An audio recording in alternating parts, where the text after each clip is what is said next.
Bismillahirrahmanirrahim. Alhamdulillah nahmaduhu wa nasta'inuhu wa nastaghfiruh. Wa na'udzu billahi min shururi anfusina wa min sayyiati a'malina. Man yahdihillahu fala mudilla lahu wa man yudlil fala hadiya lahu. Asyhadu an la ilaha illallah wahdahu la syarika lah wa asyhadu anna Muhammadan abduhu wa rasuluh la nabiyya ba'dah. Allahumma salli wa sallim ala nabiyyina Muhammad wa ala alihi wa sahbihi ajma'in amma ba'd. Hadirin dan hadirat serta para pemirsa yang saya hormati, Assalamualaikum warahmatullahi wabarakatuh. Alhamdulillah, kita bersyukur kehadirat Allah Azza wa Jalla pada pagi yang mulia ini.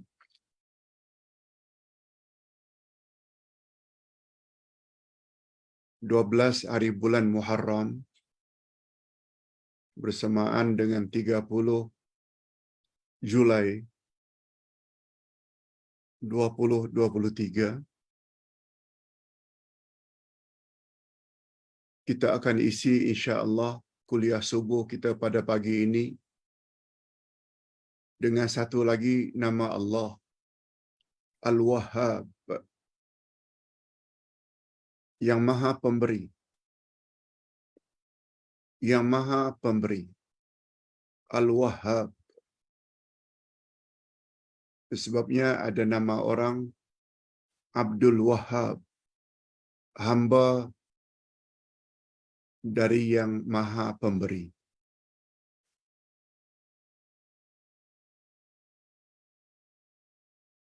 Hadirin dan hadirat serta para pemirsa yang saya hormati,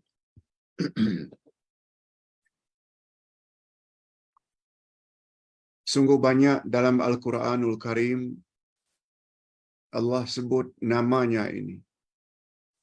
Begitu juga di dalam hadis Nabi sallallahu alaihi wasallam sebagai rujukan bahwa Al-Wahhab ini confirm adalah salah satu daripada Al-Asma'ul Husna. Antara lain firman Allah dalam surat Ali Imran ayat 8. Kita selalu berdoa dengan doa ini. Doa ini tertera dalam Al-Quranul Karim. A'udzubillahi minasyaitonir rajim. Rabbana la tuzigh qulubana ba'da idh hadaitana wa hab lana min ladunka rahmah innaka antal wahhab. Artinya, Rabbana, oh Tuhan kami, la tuzigh qulubana ba'da idh hadaitana, janganlah kamu jadikan hati kami ini cenderung kepada kesesatan setelah hati kami ini engkau beri petunjuk. Ba'da idh hadaitana, setelah engkau beri kami hidayah, petunjuk, masuk Islam antara lain, buat apa yang engkau suruh, jauhi apa yang engkau larang. Jangan engkau cabut balik hidayah tersebut, sehingga hati kami ini cenderung kepada kesesatan.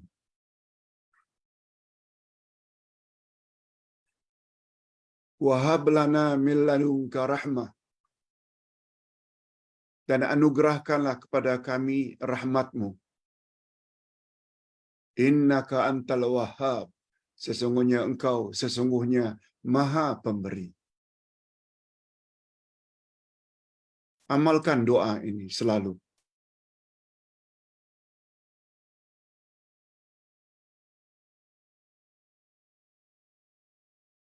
Sebagaimana kita selalu sebut, memohon hidayah ke jalan yang lurus adalah termasuk doa yang terpenting dalam hidup kita. Sebagaimana yang tertera dalam surat Al-Fatihah, Ihdinas siratal mustaqim. Demikian juga sebaliknya. Sangat penting kita mohon pada Allah. Jangan kau tarik balik hidayah yang telah engkau masukkan dalam hati kami, sehingga hati kami cenderung kepada kesesatan. Engkau Maha Pemberi. Ini membawa makna kita bertawasul kepada Allah melalui namanya Al-Wahhab. Secara tidak langsung ayat ini juga memberi isyarat. Secara tidak langsung ayat ini juga memberi petunjuk bahwa hidayah yang kita miliki tidak senantiasa stabil, tidak senantiasa stable. Dia boleh naik turun. Hidayah boleh bertambah dan berkurang. Malah lebih dari itu, hidayah boleh dicabut oleh Allah. Sehingga orang yang pada asalnya beragama Islam akhirnya murtad, tukar agama. Maknanya hidayahnya dicabut.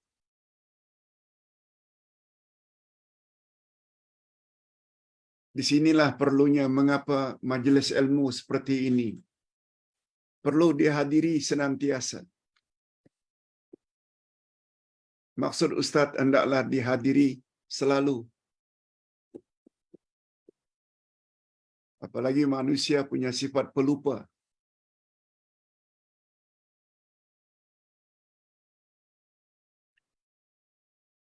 Apalagi musuh utama dan musuh abadi kita, syaitan dan iblis, sangat suka kalau kita tidak punya ilmu, kalau kita jahil.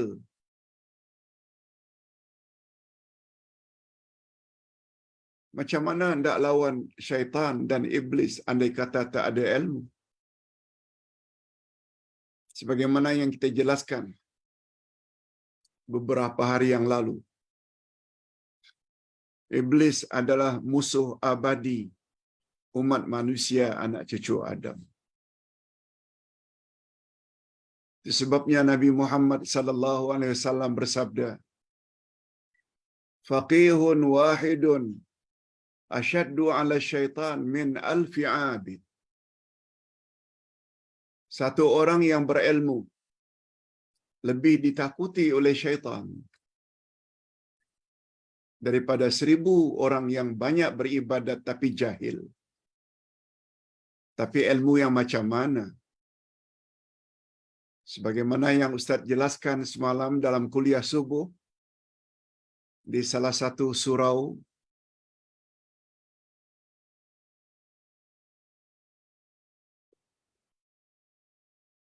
ilmu yang paling utama adalah ilmu mengenal Allah.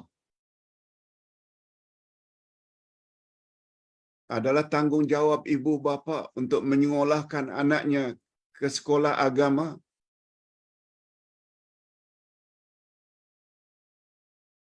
Tak semestinya masuk UIA. Tak semestinya masuk universiti terkenal di Timur Tengah, Arab Saudi, Mesir, Jordan, Syria. Tak semestinya. Walaupun anak belajar di London, belajar di Australia, di Amerika, jangan lupa tanam pada anak ilmu agama. Tanpa ilmu agama, besar kemungkinan anak akan kecundang ketika ditanya oleh mukar wa nakir di alam barzakh. Man rabbuka? Siapa Tuhanmu? Macam mana hendak jawab bila tak kenal Allah? Wa man nabiyuka? Siapa nabimu? Macam mana hendak jawab kalau tak kenal nabi? Wa ma dinuka? Apakah agamamu? Macam mana hendak jawab bila tak tahu selok-belok agama Islam? Ini tidak bermakna kita tak perlu ilmu dunia. Perlu. Tapi bila kita compare ilmu yang dapat menyelamatkan kita dunia di alam kubur, di alam akhirat adalah ilmu agama.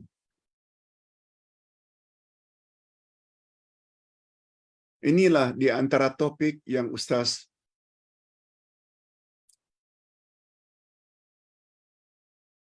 sampaikan dalam ceramah Zoom dengan wali-wali murid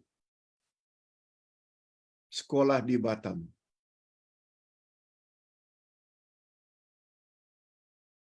Yaitu dukungan ibu bapa terhadap pendidikan agama anak-anak. Sayang tidak ada videonya selama 1 jam setengah. Namun demikian, Ustaz ada bekalkan secara ringkas 2 muka surat. Nota yang nanti Ustaz akan masukkan dalam grup dan Facebook. Dalam bentuk nota, 2 halaman. Dukungan ibu bapa terhadap pendidikan agama anak-anak. Okey. Demikian juga firman Allah dalam surat As-Sad ayat yang ke-35. Nabi Sulaiman berdoa. Nabi Sulaiman. Allah cerita tentang Nabi Sulaiman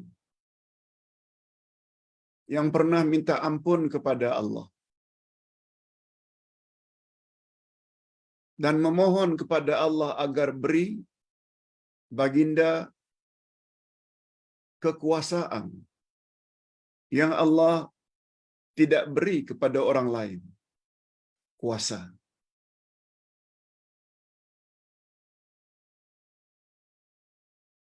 Dan sebab itu minta kuasa boleh saja. Asalkan jadi penguasa yang adil. Kalau boleh macam Nabi Sulaiman. Nabi Sulaiman sallallahu alaihi wasallam berdoa kepada Allah. Rabbighfirli, ya Allah ampunkanlah dosa-dosa aku.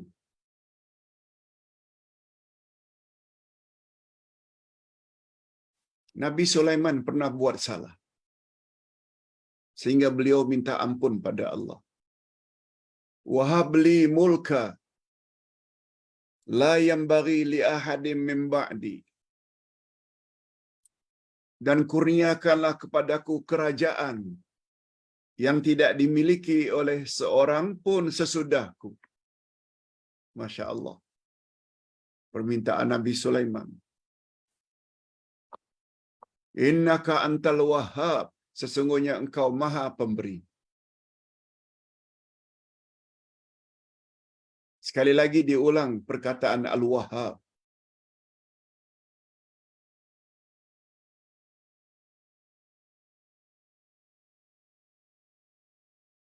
Bila ditanya mengapa Nabi Sulaiman berdosa, minta maaf, minta ampun, ini ada cerita tersendiri. Nabi Sulaiman di zamannya, syariatnya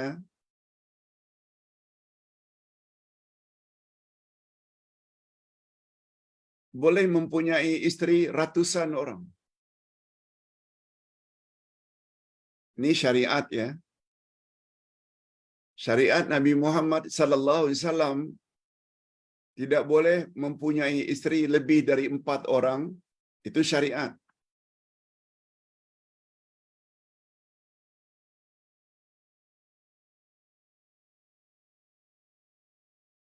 Adapun di zaman Nabi Sulaiman,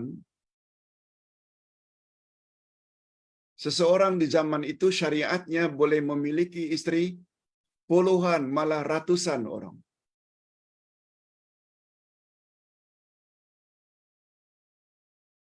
Sebagaimana di zaman ayah Nabi Sulaiman yaitu Daud juga memiliki isteri ratusan orang.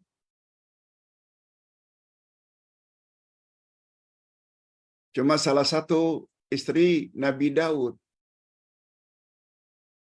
adalah putri seorang raja zaman itu. Karena jasanya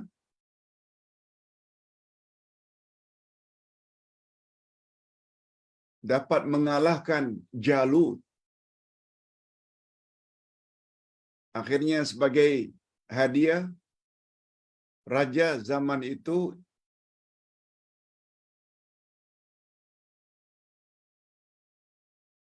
menghadiahkan atau mengawinkan Nabi Daud dengan putrinya. Hasil perkawinan Daud dengan anak raja tersebut dapatlah Sulaiman. Jadi berbalik kepada mengapa Nabi Sulaiman minta ampun pada Allah. Coba lihat, nampaknya kecil, tapi itu perkara besar.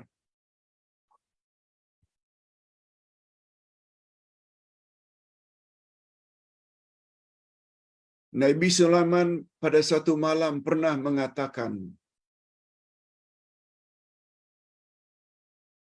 pada hari ini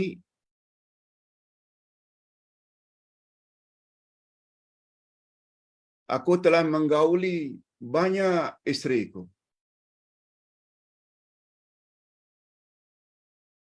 Dan aku harap mereka, istri-istriku yang sekian banyak itu, melahirkan pejuang-pejuang fi sabilillah. Begitu kata Sulaiman. Setelah sekian banyak istri digauli oleh Sulaiman, Sulaiman berkata, aku harap istri-istri yang telah aku gauli akan melahirkan anak sebagai mujahid, pejuang-pejuang fi sabilillah.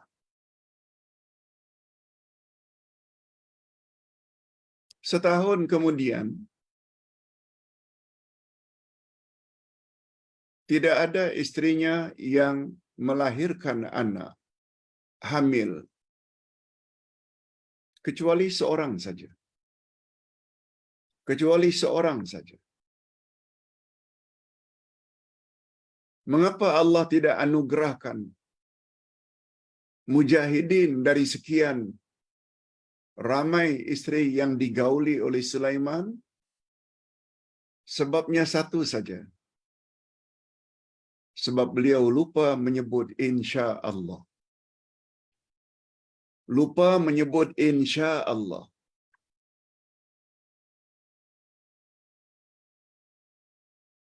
Jika Allah berkehendak. Itu makna insya Allah. Sebagai teguran daripada Allah, Allah tidak bagi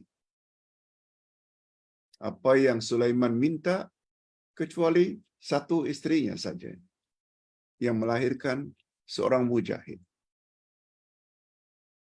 Sebabnya bila kita buat sesuatu, jangan lupa sebut insya Allah.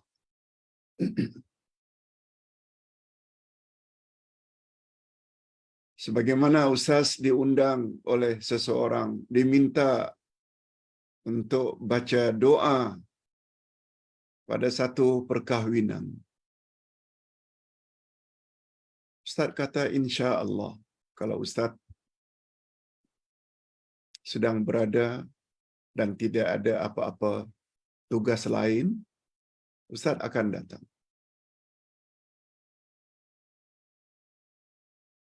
Tetapi Allah telah tetapkan pada tarikh tersebut, selama 4 hari Ustaz akan berada di Kelantan dalam rombongan Gasma. Jumpa beberapa tokoh Islam di Kelantan. Bertepatan dengan tarikh yang Ustaz pernah janjikan sebulan yang lalu. Lalu Ustaz maklumkan kepada orang berkenaan, mohon maaf, Ustaz pada hari yang sama sedang tidak berada di Kuala Lumpur. Sebab ini adalah program Gasma. Apalagi kita sebagai salah seorang pucuk pimpinan Gasma mesti hadir. Alhamdulillah, jemaah berkenaan sungguh faham kesibukan kita. Beliau maklum dan beliau faham. Alhamdulillah. Jadi insya Allah sangat mustahab.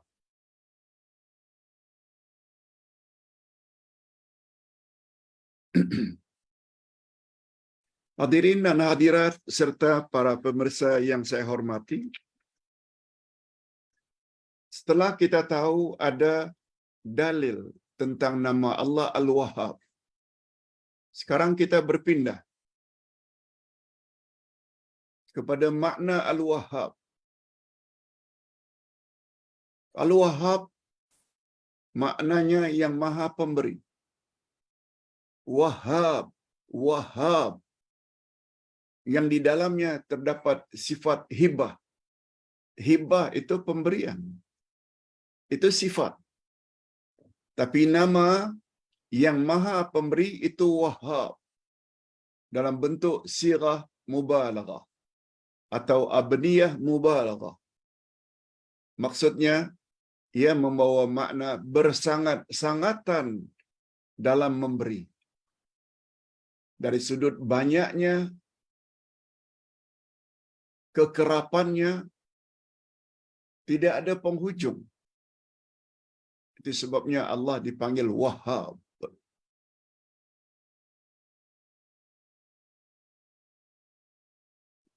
Jadi menurut syarak, Al-Wahhab itu membawa makna merujuk kepada zat yang sangat luas pemberiannya, tanpa putus-putus.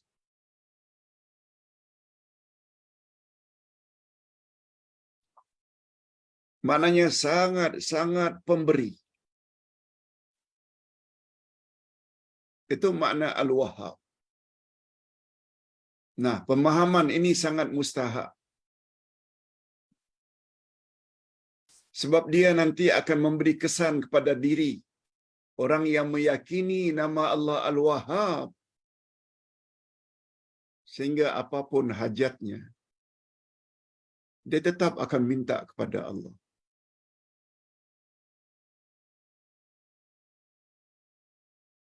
Bila kita minta kepada Allah, ya Allah berilah aku petunjuk, ya Allah berilah aku petunjuk, mesti kepada Allah.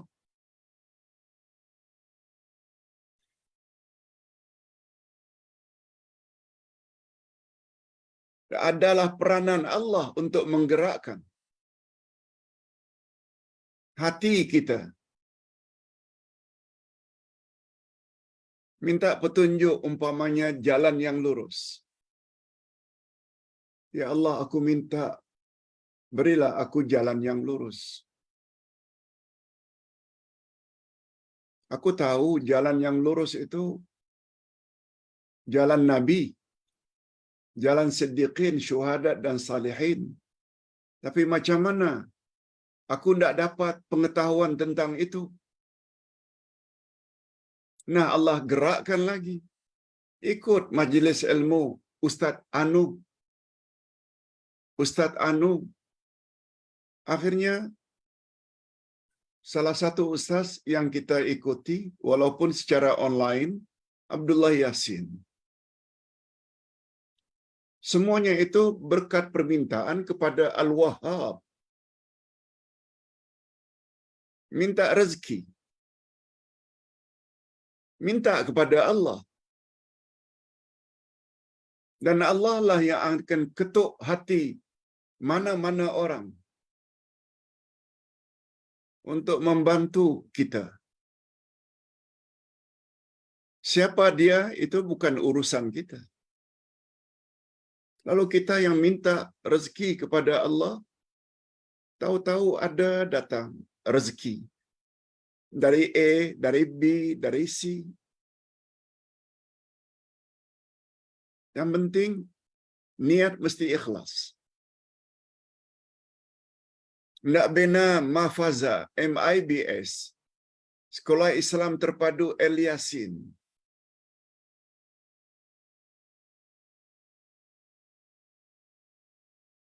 Minta pada Allah. Allah yang gerakkan dan ketukkan hati para jemaah. Bantu. RM10, RM100, RM500, RM1,000. Alhamdulillah. Akhirnya menjadi juga. Sebab kita penuh yakin yang menggerakkan segala sesuatu itu adalah kerja Allah. Apalagi dia punya nama Ar-Razzaq, yang maha pemberi rezeki. Al-Wahhab, yang maha pemberi. Al-Mu'ti, yang juga membawa makna yang maha pemberi. Itu sebabnya kata Sayyidina Ali, Awwaluddin ma'rifatullah. Awal-awal agama, kenal Allah. Dan cara untuk kenal Allah dalam pandangan Ahlus Sunnah wal Jamaah ada dua.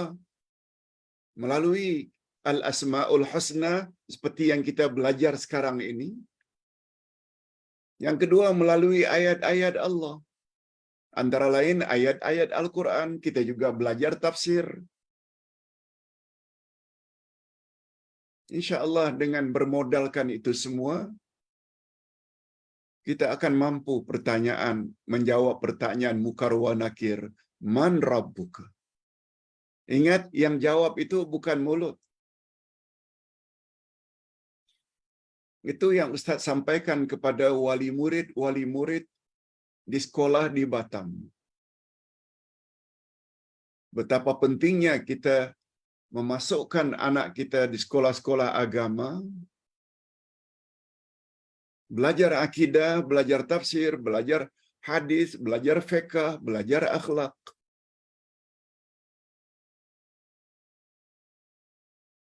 Sebab yang jawab bukan mulut.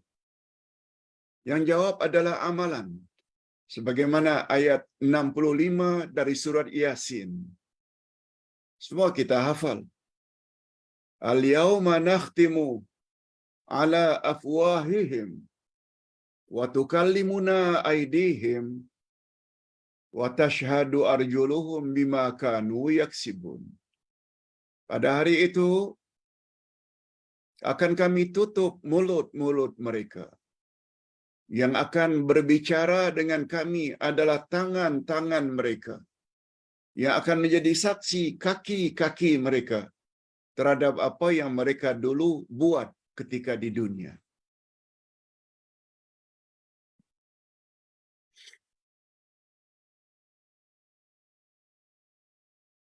Tangan bercakap, kaki menjadi saksi, itu sebagai lambang, kata ulama tafsir.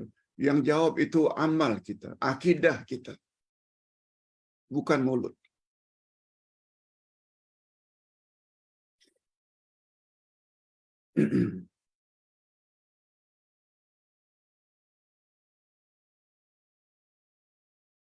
Itu makna Al-Wahhab. Nah sekarang kita nak lihat pula tentang kehebatan Al-Wahhab. Apa dia hebatnya nama Allah Al-Wahhab?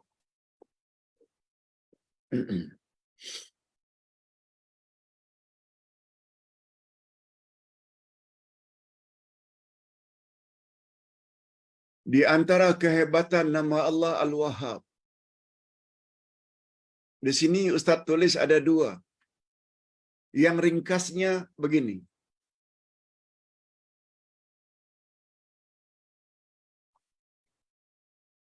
Pemberian Allah itu berlaku pada setiap waktu, setiap masa.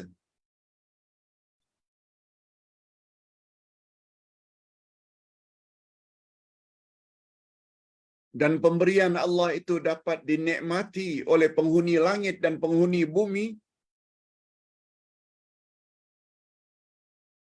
tak kira di mana mereka berada.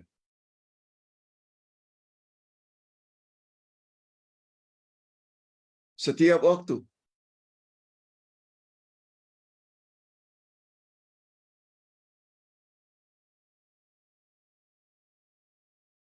Bila ditanya, Pak Ustaz, bolehkah kita minta selalu kepada Allah?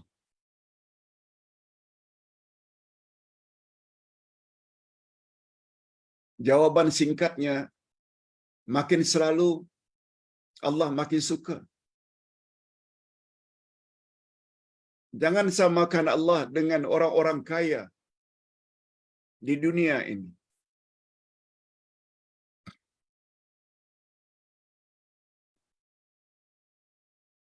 Allah bukan hanya kaya, tapi maha kaya.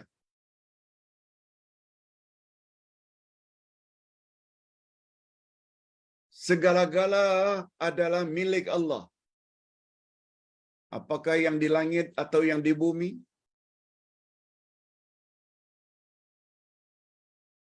Kita kena faham makna kaya.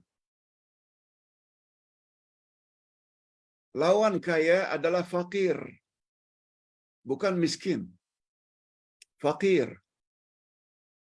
Lawan al-ghani adalah al-faqir. Tak menjelaskan makna al-wahhab ini maha pemberi. Kita kena faham makna al-ghani. Allah maha kaya. Lawat dari al-ghani, kaya, fakir. Makna al-faqir pula bukan miskin. No. Walaupun dalam bahasa Malaysia, Indonesia, selalu disamakan dengan fakir miskin.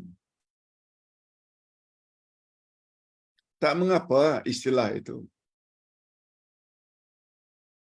Tapi miskin dengan fakir tak sama.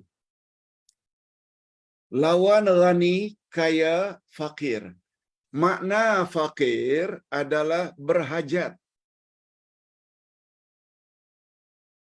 Orang itu fakir. Maknanya orang itu berhajat kepada sesuatu. Karena dia berhajat kepada sesuatu, dia dipanggil fakir.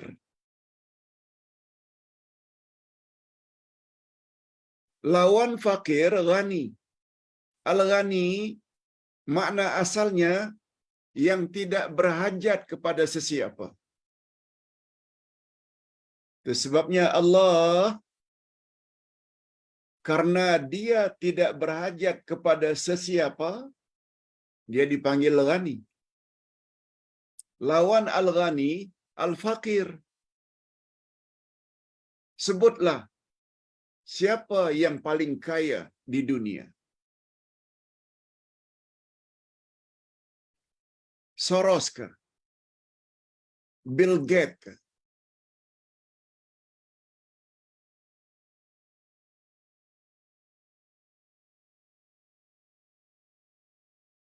Sultan di Abu Dhabi kah? Raja di Arab Saudi kah? Sebutlah siapa. Mereka tidak kaya. Mereka sebenarnya fakir.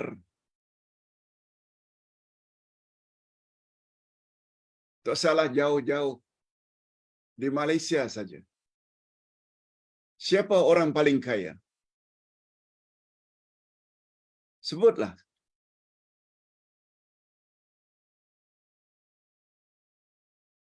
Said Bukhari umpamanya. Salah seorang daripada orang Islam yang terkaya di Malaysia. Beliau bila hendak makan nasi, beliau berhajat kepada pesawah. Beliau bila ingin makan ikan, tidak beliau sendiri memancing, tapi perlu kepada nelayan. Berhajat kepada nelayan. Beliau pergi ke mana-mana, berhajat kepada driver.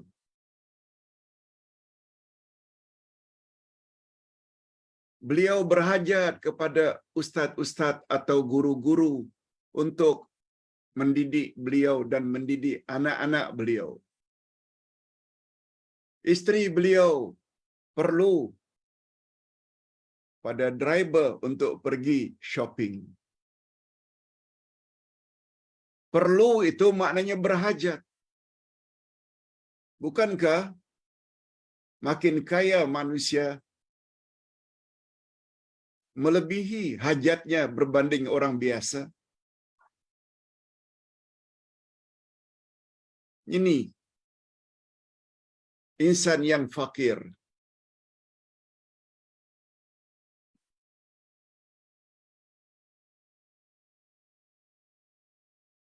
Walaupun tidak kaya, itu sebabnya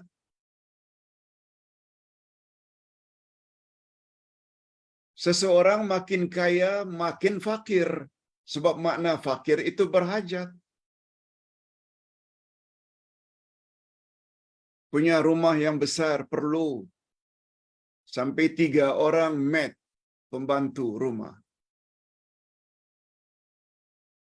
Memerlukan bodyguard.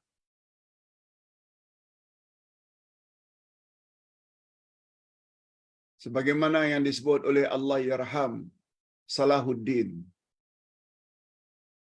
Ayub yang meninggal minggu lalu.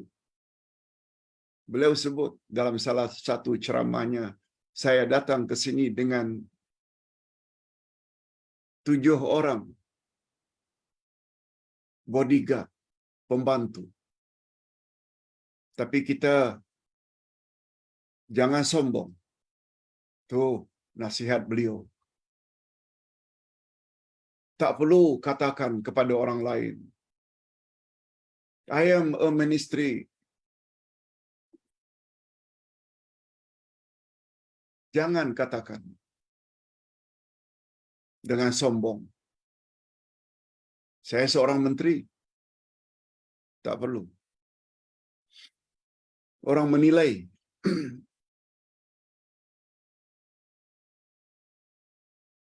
Hatta kita seorang presiden, hatta kita seorang perdana menteri, kita berhajat. Banyak hajat kita. Kita tak dapat buat kerja sendiri. Kita perlu kepada bantuan pembantu-pembantu kita. Itu namanya dalam bahasa Arab fakir. Lawan fakir ghani. Yang ghani itu Allah. Karena Allah tidak berhajat kepada siapa.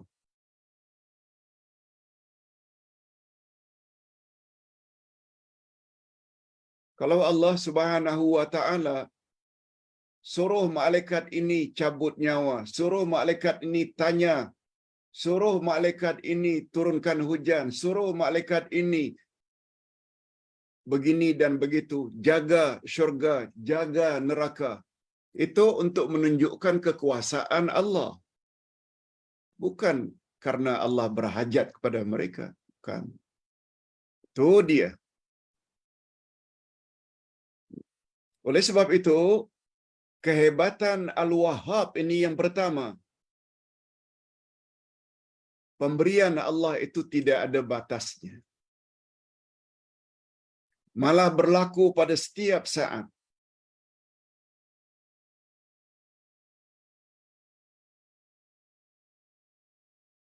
Nikmat yang dimiliki oleh Allah Subhanahu wa taala tidak berkurang sedikit pun. Walaupun banyak macam mana pun dia telah agih-agihkan kepada orang yang memerlukan. Jadi ringkasnya, kita boleh minta kepada Allah selalu. Makin selalu minta, malah sambil merintih, makin Allah suka. Itu sebabnya Allah SWT sebut dalam Al-Quran, orang yang tidak minta kepada Allah, mereka adalah orang yang sombong. Jadi macam itu. Kalau kita pula bila kaya, macam mana pun kaya, bila bagi RM1,000, bermakna RM1,000 pula lah kurang duit yang kita miliki. Karena dah bagi pada orang lain. Allah tidak. Banyak macam mana pun Allah berikan kepada makhluk, nikmat yang ada di sisi Allah sedikit pun tidak berkurang.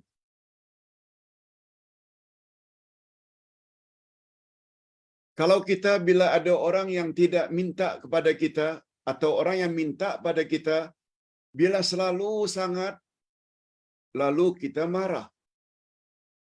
Apalah kamu ini, tak ada kerja lain, minta saja. Tapi Allah tidak.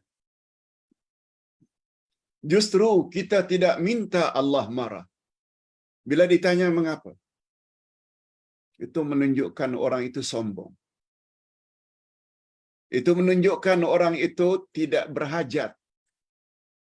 Tidak berhajat itu maknanya dia sama dengan Allah, padahal dia adalah fakir. Oleh sebab itu kita jangan seperti Yahudi. Dalam Quran disebut, Innallaha faqirun wa nahnu aghniya. Sesungguhnya Allah itu fakir dan kamilah yang kaya raya. Itu Yahudi. Allah sebut dalam Quran. Terbalik. Jadi ingat, kita ni fakir. Sebagai suami, kita berhajat pada isteri. Sebagai isteri, berhajat pada suami. Kita orang awam, berhajat kepada orang yang ada ilmu, yang lebih tinggi. Suami isteri berhajat kepada pembantu jika mampu untuk buat kerja-kerja, membersihkan rumah, memasak, dan lain-lain. Pokoknya kita ini senantiasa berhajat. Berhajat pada nelayan, berhajat kepada tukang jahit, berhajat kepada pesawah, dan lain-lain. Okey, yang kedua, kehebatan nama Allah Al-Wahhab.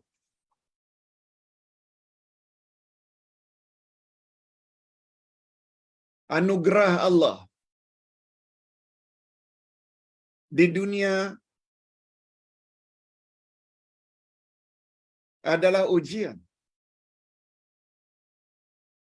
Anugerah Allah di dunia sebenarnya ujian.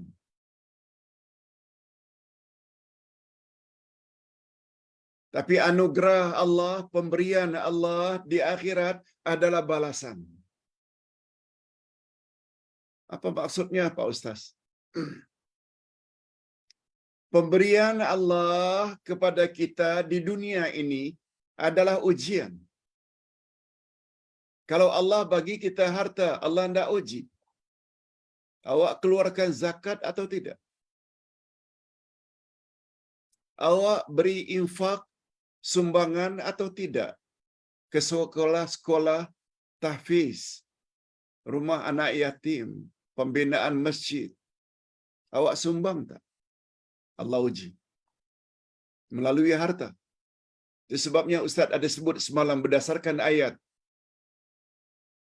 15 dari surat At-Taghabun. Innama amwalukum wa auladukum fitnah. Sesungguhnya hartamu dan anak-anakmu itu adalah fitnah. Fitnah dengan makna ujian, cobaan daripada Allah. Allah anugerahkan, beri seseorang ilmu. Sebenarnya Allah ingin uji.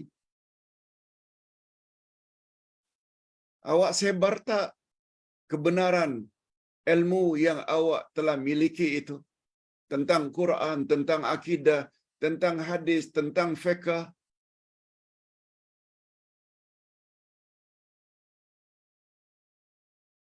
Awak berusaha tak untuk memberi pencerahan bila ada pertanyaan daripada jemaah? Allah uji. Ilmu yang Allah bagi kepada para ustaz, ujian. Oleh sebab itu, setengah ustaz jadi kecundang. Bila ditanya oleh jemaah, dimarahi. Ditanya, dimarahi. Padahal ilmu ada. Padahal ada ilmu. Itu sebabnya Allah beri amaran keras. Siapa yang mempunyai ilmu tentang sesuatu, lalu ditanya, lalu dia tidak jawab, malah dia sembunyikan apa yang dia tahu, kelak di akhirat Allah akan kekang mulutnya dengan api neraka. Na'udzubillahi min dzalik. Apalagi jelas-jelas dalam surat Ad-Duha Allah berfirman, wa ammas sa'ila fala tanhar. Terhadap orang yang meminta-minta, jangan kamu hardi. As-sa'il ada dua makna. Sama ada meminta keperluan makanan, pakaian karena kemiskinan, sa'il.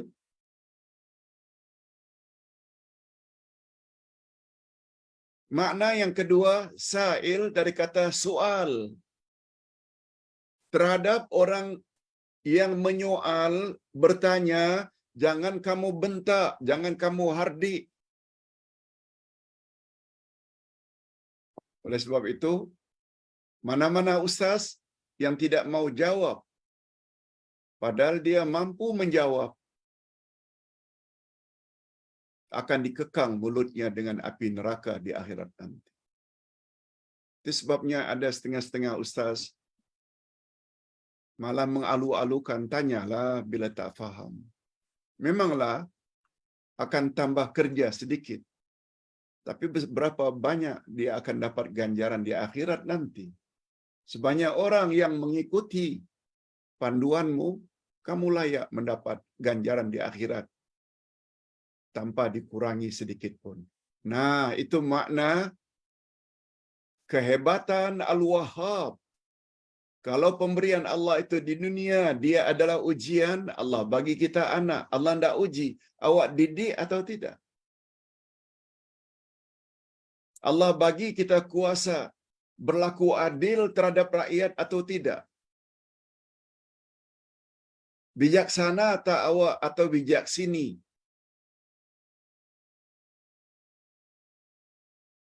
Ingat, pemberian Allah di dunia adalah ujian. Pemberian Allah di akhirat adalah balasan. Allahu Akbar. Coba lihat betapa cantiknya bila kita faham Al-Asma'ul Husna.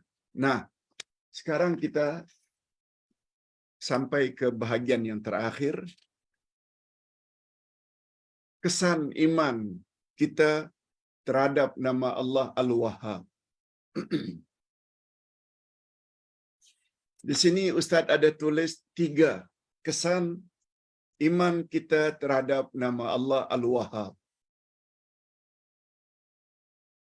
Kalau selama 45 minit tadi, kita mula 6.45, sekarang 7.30. 45 minit sudah kita belajar. Kalau betul-betul faham, maka 3 kesan ini akan berkesan pada diri kita. Apa dia, Pak Ustaz?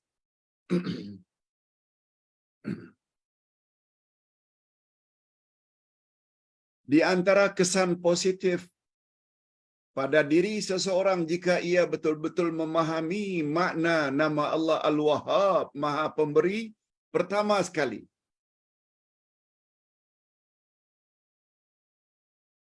Dia sangat cinta dan sayang kepada Allah.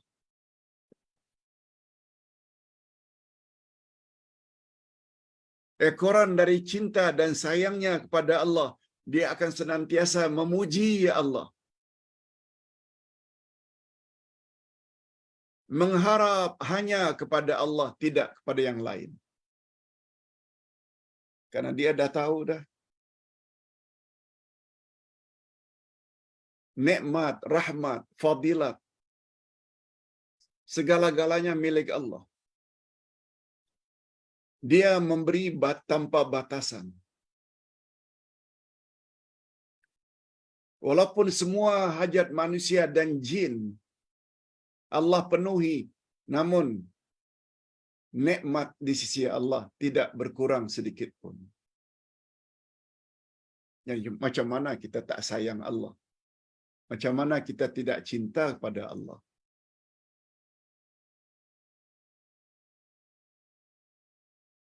Lalu kita syukuri Allah.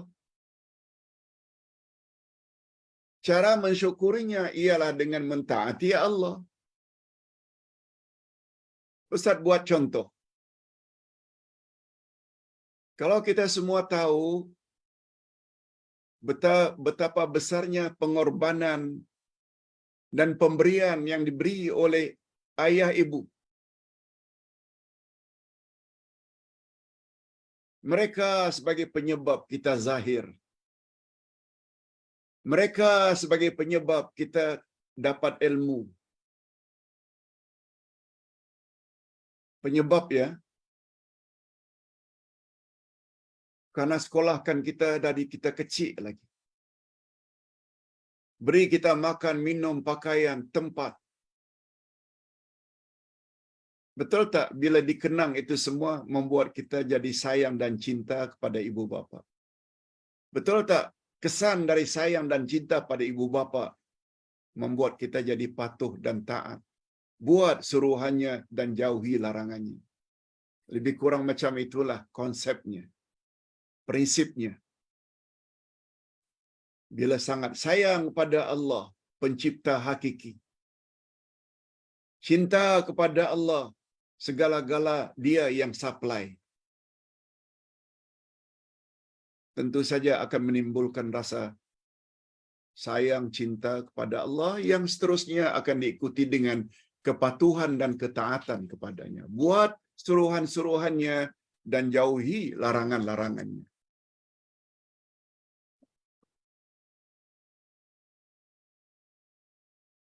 Itu sebabnya doa ibadur Rahman yang selalu kita sebut, yang selalu kita ucap pada penghujung kuliah, Rabbana hablana min azwajina wa zurriyatina qurrata a'yun waj'alna lil muttaqina imama. Ya Allah, berilah kami pasangan hidup dan zuriat keturunan yang menyedapkan pandangan mata dan hati kami, menyenangkan kami, dan jadikanlah kami pemimpin bagi orang-orang yang bertakwa.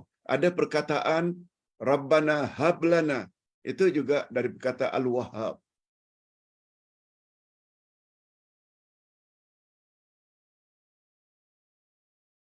Itu yang kedua.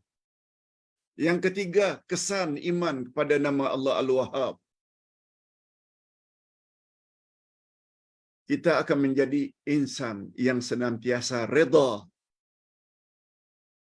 dengan segala pemberian Allah. Redha terhadap segala pemberian Allah.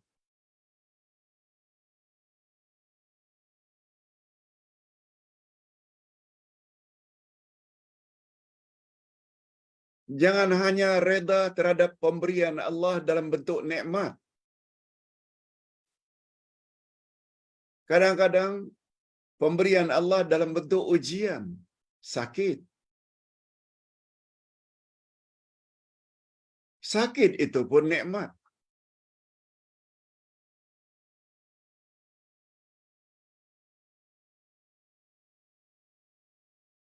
Macam mana Pak Ustaz memahami sakit itu nikmat?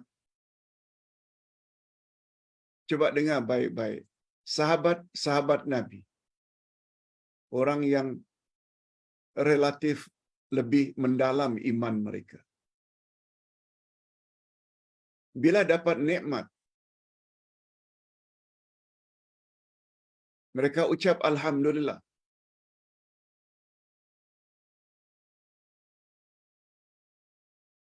Alhamdulillahilladzi bi ni'matihi tatimmus shalihat. Segala puji bagi Allah, dengan nikmatnya maka sempurnalah segala kebaikan. Bila dapat berita tidak baik, alhamdulillah juga. Tapi disambung alhamdulillahi ala kulli hal. Segala puji bagi Allah dalam semua keadaan. Itu sebabnya para sahabat yang relatif iman mereka lebih kuat, lebih mendalam dari kita, bila mereka dapat musibah, mereka ucap alhamdulillah sampai 4 kali. Mengapa 4 kali, Pak Ustaz? Diurai oleh para ulama. Alhamdulillah pertama bila dapat musibah.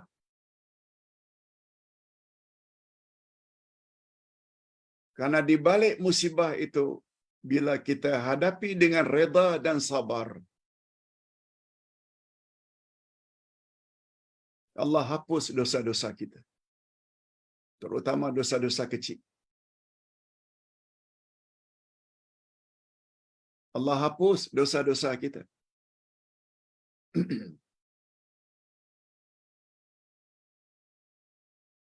Allah beri kita ampunan. Penghapusan dosa, ampunan Allah, betul tak itu adalah suatu nikmat yang wajib dan patut disyukuri?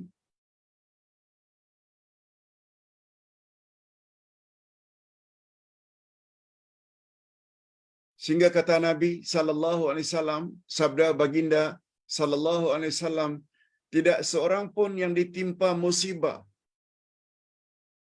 kecuali Allah Subhanahu wa taala hapus dosa-dosanya walaupun sekedar tertusuk jarum atau selumba di kulit arinya.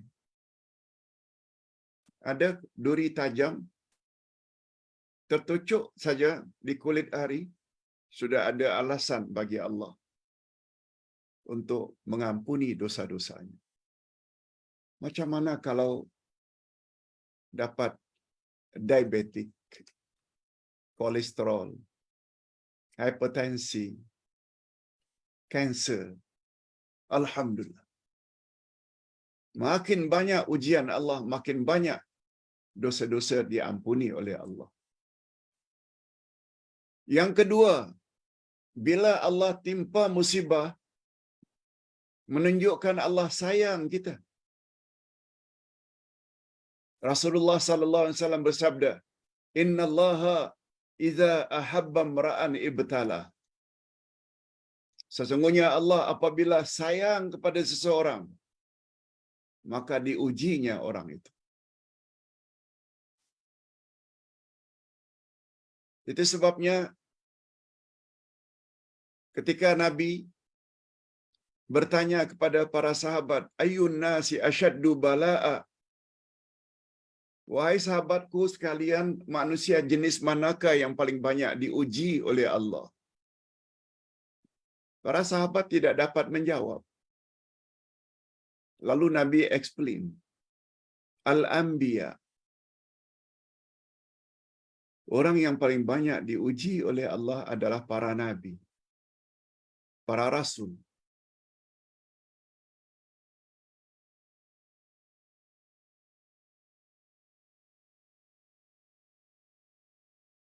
Lalu sahabat tanya, "Summa man ya Rasulullah?" Karena kami ini bukan nabi, siapa lagi? Orang yang paling banyak diuji? Nabi jawab, makin kuat pegangan agama seseorang, dia semakin banyak diuji oleh Allah.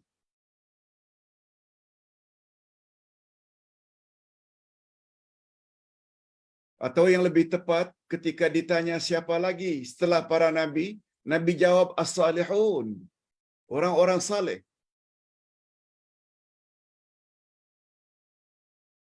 Dan karena Nabi tidak mau ditanya lagi, siapa lagi, setelah menjawab yang pertama para nabi, yang kedua orang-orang saleh, Nabi tak mau ditanya siapa lagi, Nabi bagi saja kuncinya.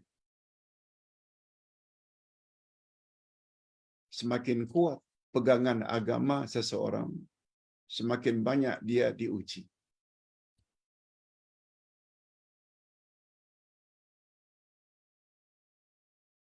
Itu sebabnya bila kita coba menyampaikan ilmu yang kita miliki berasaskan Quran dan Sunnah, bahwa perbuatan itu syirik, perbuatan itu bid'ah, perbuatan itu khurafat, ustaz tersebut selalu menjadi sasaran cemohan orang ramai. Malahan cemohan, sasaran cemohan, ejekan ustaz-ustaz tertentu. Untung kita faham hakikat ini, membuat kita senyum saja dengar permusuhan orang. Malah mendapat gelaran Wahabi lagi. Dia tak tahu Wahabi itu dia kata Al-Wahhab. Allahu Akbar. Karena pengasasnya Muhammad bin Abdul Wahhab.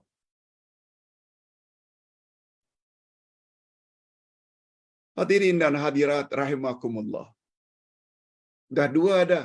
Pertama, macam mana tak ucap Alhamdulillah? Dosa-dosa dihapuskan. Macam mana tidak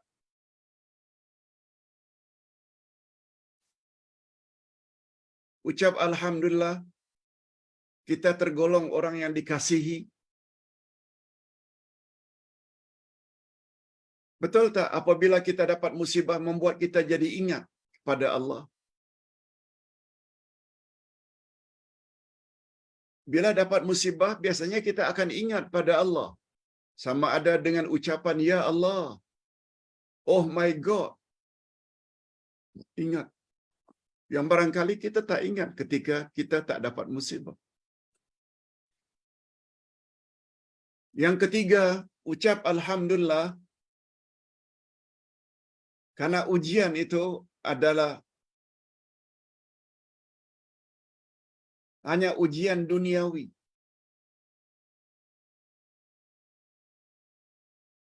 Musibah ini ada dua ya.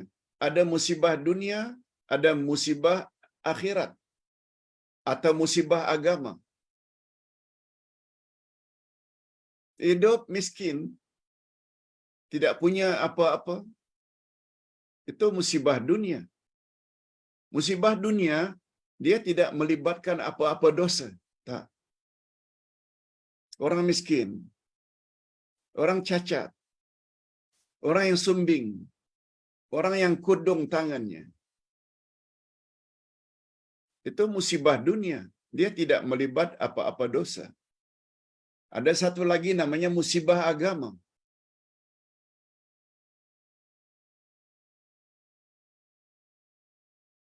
Ingin kaya cepat lalu rasuah. Itu musibah agama sebab dia melibatkan dosa.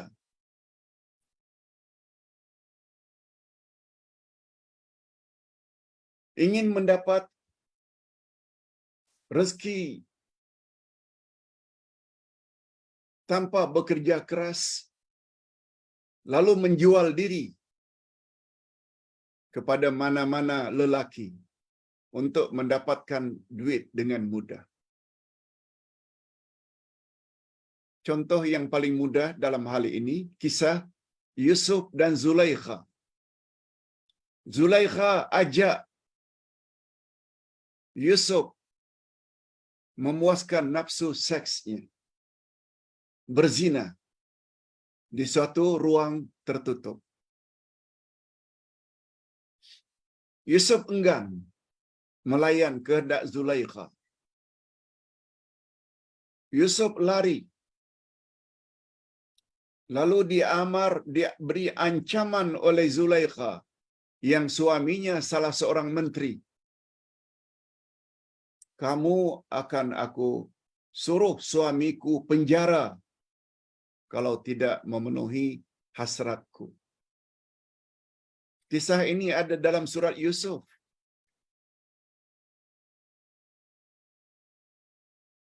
Bagaimana sikap Yusuf? Dalam surat Yusuf ayat 30 Allah berfirman menceritakan kata-kata Nabi Yusuf. Rabbis sijnu ahabbu ilayya mimma yad'unani ilaihi. Oh Tuhan, aku lebih suka memilih penjara daripada memenuhi kehendak perempuan itu. Apa beza antara zina dengan masuk penjara? Masuk penjara tak ada dosa pun. Apalagi tak buat salah. Tiba-tiba masuk penjara. Itu namanya musibah dunia. Berzina, musibah agama. Oleh sebab itu kalau sekedar sakit, diabetik, kanser, itu semua musibah dunia. Makin lama sakit itu makin banyak dosa dihapuskan oleh Allah. Tak dosa pun.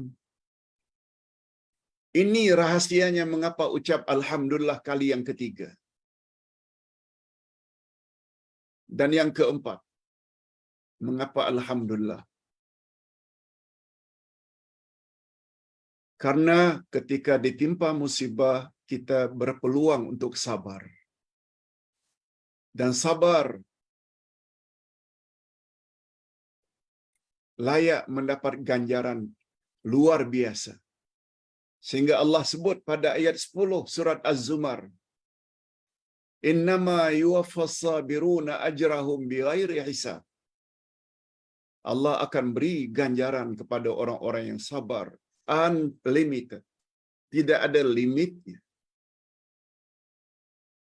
Innallaha ma'as sabirin. Allah pasti tolong orang-orang yang sabar.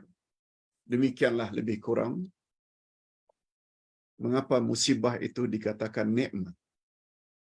Oleh sebab itu, bila kita benar-benar faham dengan makna Al-Wahhab, dia akan membentuk diri kita jadi orang yang penyabar. Itu sebabnya apabila kita dapat ilmu ini, kita share dengan kaum keluarga, share dengan kawan-kawan. Tidak mustahil kita akan mendapat gelaran Wahabi karena belajar kepada bapa Wahabi. Berapa banyak jemaah yang kecundang hanya karena dituduh demikian. Akhirnya tak berani share lagi. Betapa tipisnya iman Anda. Tapi Ustaz tahu, ada jemaah yang guna sebaik-baiknya share kepada orang-orang yang dia sayangi. Bila kita share suatu kebenaran, orang suka banyak, orang benci pun banyak. Disitulah rahasianya mengapa dalam surat Wal-Asri setelah menyebut watawasaw bil haq, berpesan-pesanlah dengan kebenaran, lalu diikuti dengan watawasaw bis sabr. Allahumma ja'alna minas sabirin. Ya Allah, masukkanlah kami ke dalam golongan orang-orang yang sabar. Ustaz kira cukup sampai di sini dulu.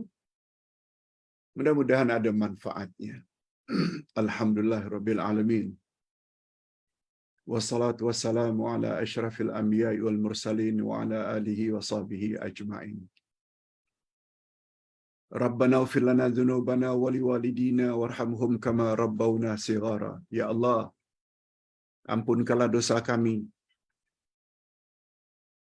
dan ampunkanlah dosa kedua ibu bapa kami. dan cucurilah mereka rahmat-Mu ya Allah sebagaimana mereka telah didik kami sejak dari kecil. Rabbana hab lana min azwajina wa zurriyyatina qurrata a'yun waj'alna lil muttaqina imama. Ya Allah, berilah kami pasangan hidup dan zuriat keturunan yang menyedapkan pandangan mata dan hati kami, dan jadikanlah kami pemimpin bagi orang-orang yang bertakwa. Rabbana la tuzigh qulubana ba'da idh hadaitana wa hab lana min ladunka rahmah innaka antal wahhab. Ya Allah, janganlah Engkau cabut atau selewengkan hati kami yang telah Engkau beri hidayah, sehingga hati kami ini cenderung kepada kesesatan. Tolong ya Allah, sebab Engkau adalah Maha Pemberi. Rabbana atina fid dunya hasanah wa fil akhirati hasanah wa qina adzabannar. Ya Allah, berilah kami kebaikan di dunia dan kebaikan di akhirat, dan hindarkan kami dari azab api neraka. Allahumma khtim lana bi husnil khatimah wa la takhtim alaina bi su'il khatimah. Allahumma ja'alna minas sabirin. Allahumma ja'alna minas sabirin. Allahumma ja'alna minas sabirin. Ya Allah, masukkanlah kami ke dalam golongan orang-orang yang sabar. Wa sallallahu ala nabiyyina Muhammad wa ala alihi wa sahbihi ajma'in. Alhamdulillah rabbil alamin. Sebelum kita akhiri dengan doa kafarat, Ustaz ingin ingatkan, nanti jam 10.30 kita ada kuliah duha. Tidak pakai buku tapi pakai nota. Nota tersebut Ustaz ada minta tim masukkan dalam Facebook, juga minta tim supaya share di dalam semua grup. Bapak-bapak, sebenarnya boleh di print. Minta tolong anak-anak print 2 muka surat saja. Dan topiknya cukup penting. Kita jumpa insya-Allah jam 10.30. Subhanakallahumma wa bihamdik asyhadu an la ilaha illa anta astaghfiruka wa atubu ilaik. Assalamualaikum warahmatullahi wabarakatuh.